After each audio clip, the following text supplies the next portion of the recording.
So I did a video not long ago, and I was looking through comments today, and there's one particular issue that I want to address that came out of that. So I talked about attendance, pointed out attendance, paid attendance, paid attendance.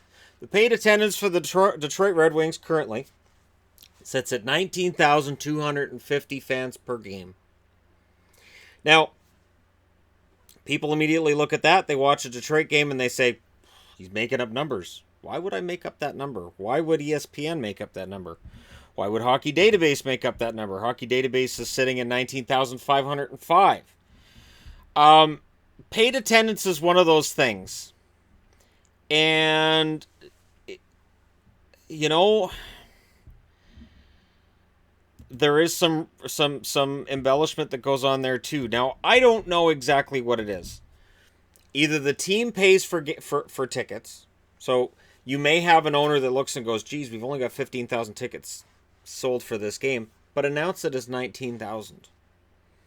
If that's the case, none of us knows the actual number. Or maybe the team's saying, oh, we'll just make those reserve tickets. So just say they're sold. There is an epidemic going on in the NHL, and you see it every night.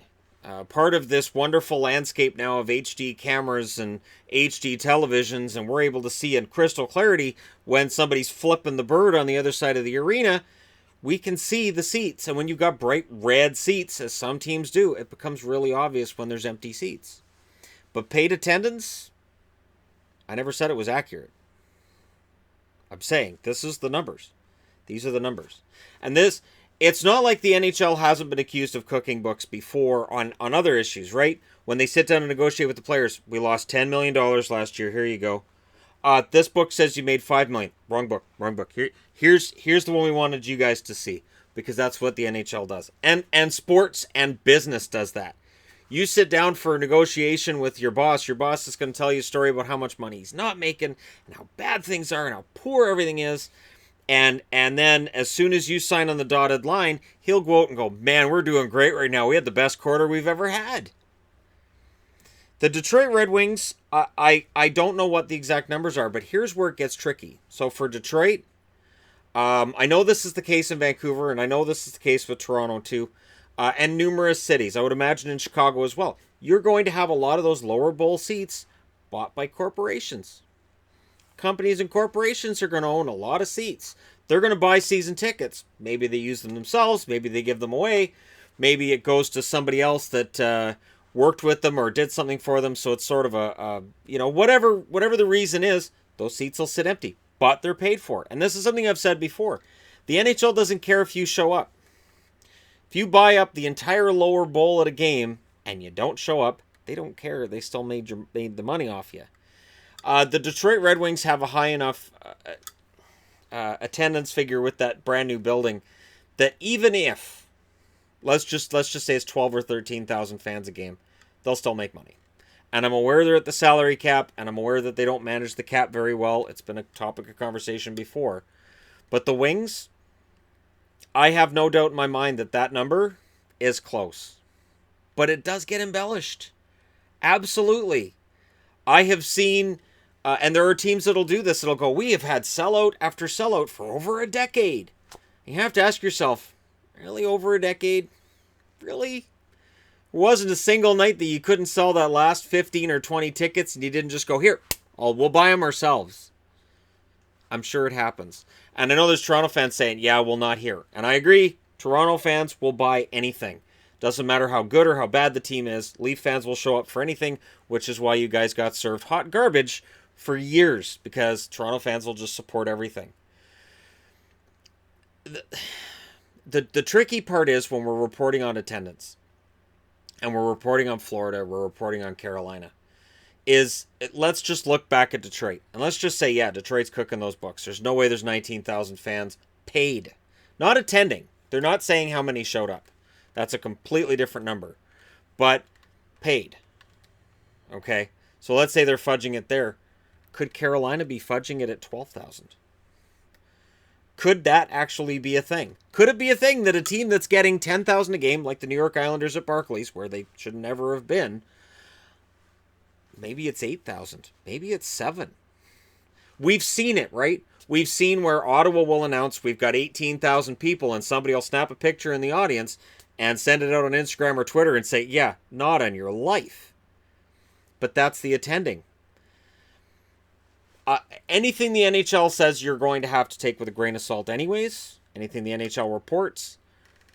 And on this end, all I can do is give you guys the straight numbers. And we can agree that, yeah, sometimes they'll cook those numbers. I don't know how much, though. And I think it depends on the organization. Again, Detroit's an old franchise. And I would not be surprised if their numbers were lower than 19,000. But it also wouldn't surprise me a whole lot if they were around that number. I've heard, though, and I've heard from Detroit fans, that the amount of money they want for tickets at Little Caesars is too high, especially considering the team's in a rebuild, and that can influence attendance as well. Does it influence paid attendance? I don't know. So it's one of those things that I'd love to get into at some point. I don't have the contacts to do so to find out how many of those tickets that they're actually saying are sold were really sold. It would be a fascinating conversation to have. I'm not pausing my television and counting fans in the crowd. That's not happening. HD or not, I'm not that dedicated, and I apologize to all of my ardent viewers for not being that much of a stickler for detail. But again, they only release you paid. Actual attendance can be tricky. Sometimes they don't tell you the actual attendance, the actual number of people that came in and sat down to watch that game. I'm just going to say, yeah, we got paid for it. And I've said before, the optics are ugly. And there are ways to fix it. For instance, the game that I went to a couple weeks ago, sitting there with a friend of mine who's a subscriber to this channel, and two other subscribers were on the other side of the building. For the third period, they came over and sat with us because there were 2 empty seats near us. The ushers didn't say anything. The ushers didn't care. Those seats were open. Why not do that in the lower bowl? Why not in the third period say to fans that are up in the nosebleeds, hey, these seats are open. Why don't you move down to the lower bowl? And then for people watching television, suddenly it's a full crowd. And not only that, but the fans that are in the rafters, the fans that are way up there, up where the bats are, it's not the odd. Just kidding. I don't think there's bats in the new arenas unless Buffalo moved them from the odd into the new building when they made the new. I don't think so, though. But, if you move the fans down, it just they're so much louder and they're so much more into it and they're so much more excited than the fans in the lower bowl. They'll usually be younger. That's the reason for buying the cheaper tickets, and not the corporate type. There's nothing more frustrating than a really exciting game and then the fans are just sort of quiet. Vancouver's been criticized for that plenty of times. There's a reason the Pacific Coliseum was called the Pacific Mausoleum, because it was quiet. And right now, Detroit, kind of quiet. And I noticed, too, with Florida, it's not just that the fans are sparse in those lower areas, but when Florida scores, it's not that loud. And it's frustrating. So if you took some of those fans that are up there and moved them down, you're going to make it look more attractive on television, and maybe you'll convince more people to buy tickets. I don't know, I'm just thinking. But again, paid versus attended, 2 completely different things. But I'd be interested to know, and I will link in the description for this video to the numbers as they've been reported so far this year. You guys tell me which teams you think are flat out wrong with their numbers and they're not reporting accurately. It's not me not reporting accurately. The teams are making those reports, and I just pass along to you guys the information I get, because why would I make that up? All right. Thank you guys so much for watching. Hit like and subscribe if you're browsing your way through, just happened upon this video, and I'll talk to you again soon.